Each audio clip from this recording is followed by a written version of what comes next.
et du Fils et du Saint-Esprit, ainsi soit-il.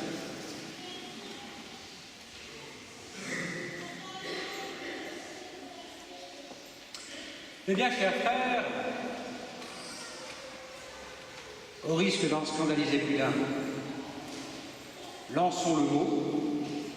L'évangile de ce jour ne nous donne-t-il pas l'impression que Jésus et Machiavel, même combat? En effet, n'est-ce pas la mise en œuvre de ce principe machiavélique, au sens qu'il est écrit, ou tout moins théorisé par Machiavel dans son ouvrage Le Groupe du Prince? La fin justifie les moyens.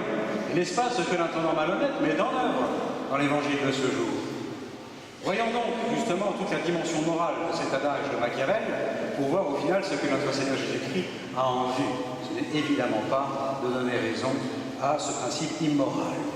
Car il est en effet immoral de cautionner notre agir sous cet adage, la fin justifie les moyens.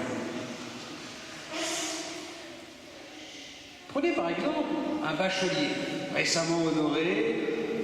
Nous sortons de cette période post-bac où nous apprendrions que pour faire plaisir à ses parents, et intention tout à fait louable s'il en est, cet enfant a triché à ses examens.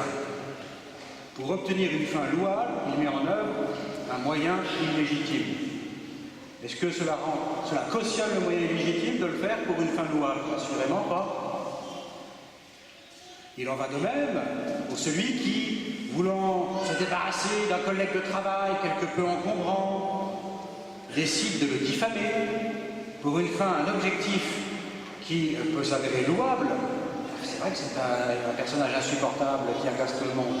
Le diffamer ne se trouve pas justifié par une intention honnête. Et de la même façon, l'intendant malhonnête de ce jour, pour pouvoir se trouver une situation une fois qu'il sera renvoyé de sa gérance, truande son patron. D'ailleurs, l'Évangile le qualifie de malhonnête dès le début, et le patron lui-même, le maître lui-même, loue, nous allons voir dans quelle mesure, l'intendant malhonnête, et non pas pour sa malhonnêteté, nous allons y arriver. Il n'est donc pas catholique d'affirmer que la fin justifie les moyens. Pourtant, nous vivons dans une société où tout est permis à cet égard. Songez donc au mensonge. Prenons un exemple afin que personne ne se sente visé. Dans le monde politique, on nous a suggéré que le pacte s'était mis en œuvre, on vous promet, c'est justement pas pour donner le mariage à ces couples homosexuels. On vous garantit, on vous assure, c'est pour ça qu'on met ça en place. Et puis quelques années plus tard, hop, le mariage vient sur le tapis, mais on vous promet, il n'y aura pas de GPA et tout ça, c'est absolument pas ce qui est en vue. Hein. La fin justifie les moyens pour les hommes, beaucoup d'hommes politiques. Et tout est permis tant qu'on obtient des objectifs électoraux, professionnels, économiques. De la même façon, n'avons-nous pas vu il y a quelques années, souvenez-vous, là encore, comme un exemple du monde politique, les hommes politiques s'étonnaient d'être pointés du doigt. On se rendait compte qu'ils étaient en train de taper dans les caisses publiques pour financer leur campagne. Ah ben oui, mais là c'est quand même pour nos campagnes, c'est pour que les gens connaissent notre programme, parce que c'est quand même le jeu de la démocratie. Ah bon, c'est pas bien de... Bon, alors ils ont réglé le problème, ils ont voté la loi de financement des partis, comme ça c'était réglé.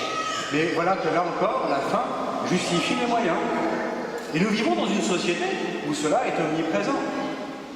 Notre Seigneur Jésus-Christ cautionnerait-il ce principe de Machiavel? Assurément pas.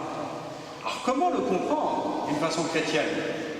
S'il est vrai qu'on ne peut pas recevoir ce principe qui serait la porte ouverte à toutes les abominations, la fin justifie les moyens, le principe suivant, en revanche, est parfaitement catholique. Qui veut la fin, veut les moyens. Ça, c'est un principe catholique.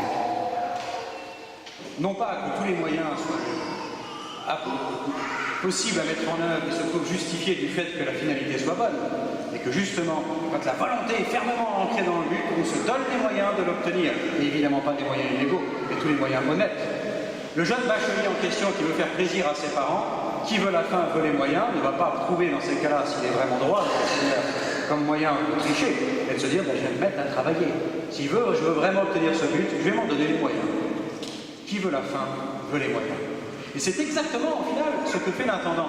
Même si, effectivement, nous pourrions lire son agir à l'aune du premier principe de Machiavel.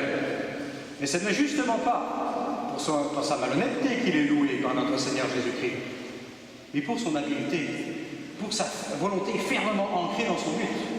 Car il a voulu un objectif, il s'est donné les moyens d'y arriver. Notre Seigneur ne le loue pas parce qu'il pêche, pour nous donner en exemple sa malhonnêteté, mais le loue parce que lui, au moins, se donne les moyens d'atteindre ses objectifs. Et notre Seigneur veut conclure que les enfants de ce monde sont plus habiles à mettre en œuvre leur mal que les enfants de lumière à faire le bien. Évidemment, un bon nombre de catholiques trouvent ainsi des députés. Je pense à la vie politique, même à la vie dans l'entreprise par moment.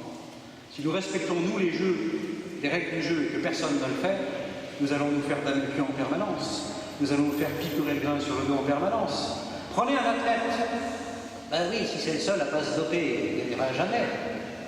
Mais tout le monde le met, tout le monde le fait. Ah ben oui, mais c'est pas moral. Ben, je ne le fais pas, mais dans ces cas, je renonce à gagner.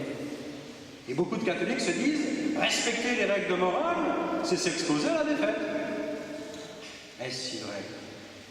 Et est-ce même cet objectif-là qu'il faut avoir en vue? Car saint Paul nous le rappelle. L'objectif premier, la finalité qui devrait être omniprésente dans notre pensée, s'appelle bien la question du salut. Vous êtes héritier du Christ, co-héritier avec le Christ, des biens éternels. Qui parmi nous y songe jour après jour, se levant le matin et se disant « Aujourd'hui, je vais mettre en œuvre cette quête du salut. Seigneur, c'est pour vous que je vais agir. » Nous nous laissons happer par le quotidien. Nous perdons de vue cette finalité suprême. Et comment voulez-vous mettre en œuvre ce principe de notre Seigneur Jésus-Christ? Qui veut la fin veut les moyens. Si nous perdons déjà de vue la fin à poursuivre, à savoir le salut, la gloire de Dieu dans toutes nos actions.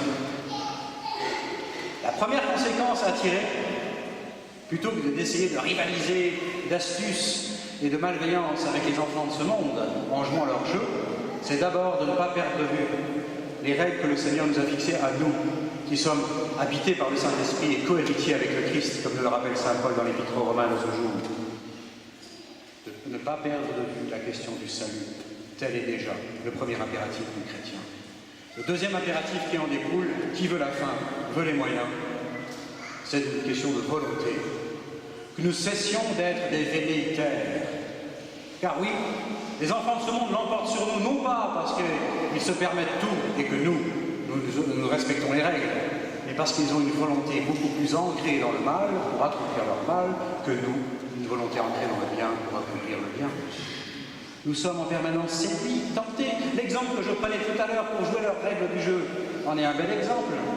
Nous sommes à cheval en permanence entre l'homme ancien qui joue les règles du monde et l'homme nouveau configuré à l'image du Christ. Nous ne misons pas résolument sur les moyens que l'on dû mettre à notre disposition, ceux de la grâce, les moyens surnaturels.